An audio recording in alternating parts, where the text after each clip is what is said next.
Hello, and welcome to Mr. C's presentation on parentheses. If you're going to remember one thing about this lesson, you got to remember to do whatever's in the parentheses first. Look, I even made some handy-dandy little parentheses down there. Okay, so ask. Go ahead. Ask. You're not asking. Why do we have to know this? Why is it important? Well, there's a few reasons. If you don't do what's in the parentheses first, chances are you're going to get the whole problem wrong. So you don't want that, so make sure you do them first.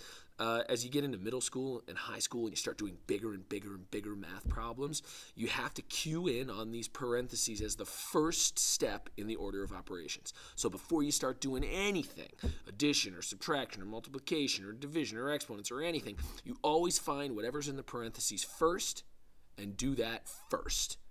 Okay? So let's give it a shot. There's a couple of different ways that these problems are going to look. The first one is probably one of the easier ways. So if you look at this problem here, and let's always remember, do the parentheses first, you see a couple different sets of parentheses. Here's one here, here's one here. Well, got to do it first. So let's go over to the first one. What's 12 minus 6? 6. If you don't know 12 minus 6, you should not be watching this video. You should be watching some of my other videos. And let's go to the second set of parentheses. Okay, if you didn't know what a parenthesis even was, look, it's these little things, these little arcs, these curves. Okay, and you look inside of them, and you do the problem that's in there. 8 plus 2 equals 10. All right, we did that first. Parentheses are done. Now let's finish the problem. 6 times 10. 6 times 10 is 60. You didn't know that. You are watching the wrong video. All right. Now, this kind of problem is a little more difficult. You kind of got to think about it, and you got to try a few things.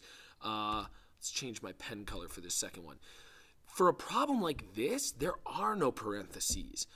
Okay, and look, there's an answer over here. See this big, long problem with an answer?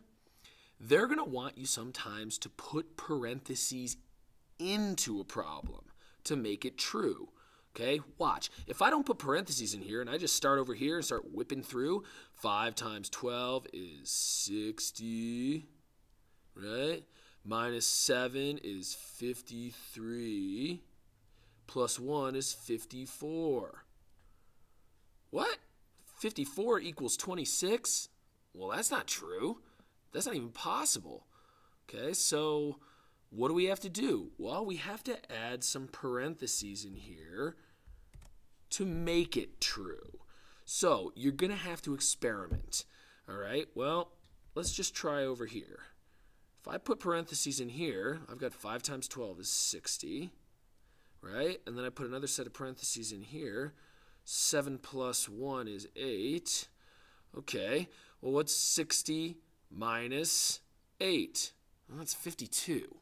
So that's not right. All right, so let's erase. And let's try another one. All right, how about if we did this? What if we did parentheses here? I have a feeling that's going to make the answer a little smaller, which is what we need. 12 minus 7, well, that's 5. Okay, what's 5 times 5? 25. And then 25 plus 1 equals 26. We've got it. Okay? So if you put parentheses here in this problem, and I'll erase all the extra stuff here to make it a little easier for you to see.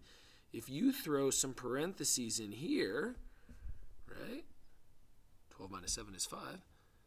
You get the right answer. We did it correctly.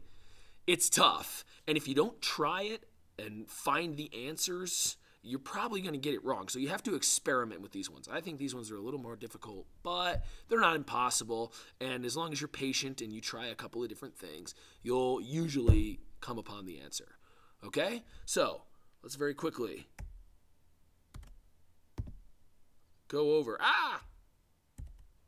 what we learned. Okay? We learned you have to do whatever's in the parentheses first. And as with that last problem, we learned you're going to see it in all sorts of different math. You're going to see it in gigantic equations or just in little number sentences like the one that we just saw. And then sometimes you're going to have to put parentheses in yourself because they're not going to be there. And that's difficult, but you can do it. Okay? And you're going to show me you can do it right now by trying it. All right, first we're going to try some of the easier ones, I think. I want you to solve these problems. I'm going to put up 4 problems here.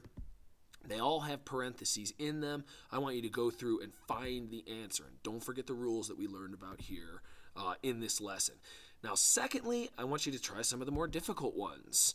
All right? I want you to put parentheses into these number sentences to make them true. And you better check your work. You better check your work. All right? Go through, make sure when you work it out, you actually come up with these answers that are at the end of these number sentences. Okay, so take these 3 problems and put parentheses in. Good luck. I hope this helped. Practice, practice, practice. Work with your teacher, work with your mom, work with your brother, your sister, your grandma, whoever, to make sure that you've mastered this skill before you move on. All right, good luck.